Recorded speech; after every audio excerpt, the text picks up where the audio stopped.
පවතින අයහපත් කාලගුණ තත්ත්වයට යටතේ ඕගොල්ලන්ගෙන් කරන විශේෂ ඉල්ලීමක්.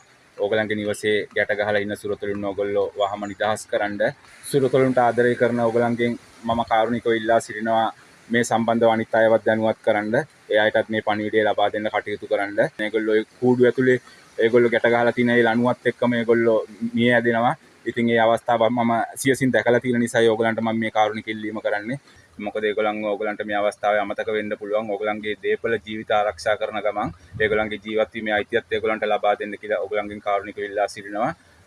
ගොඩක් වෙලාට ඒගොල්ලෝ අසරණ වෙලා ඉන්නේ මේ අවස්ථාවේ, බය වෙලා ඉන්නේ. ඒගොල්ලන්ට කැම ටිකක් වතුර ටිකක් දෙන්න කවුරුත් ඉදිරිපත් වෙන්නෙත් නෑ මේ අවස්ථාවේ. ඒගොල්ලෝ ගැන කතා කරන්නත් කාටවත් මේ අවස්ථාවේ මතක් වෙන්නේ නෑ.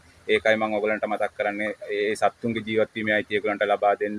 මේ අවස්ථාව ගොඩාක් අයට මේ විපත් සිදු වෙලා තියෙන අවස්ථාවක්. ඕගොල්ලෝගේ ජීවිත පරිස්සම් කරගන්න ගමන් අනිත් අයටත් උදව් කරන්න. මේක ඕගොල්ලන්ට මම ආදරෙන් කරන ඉල්ලීමක්. බොහොම ස්තුතියි ඕගොල්ලන්ට.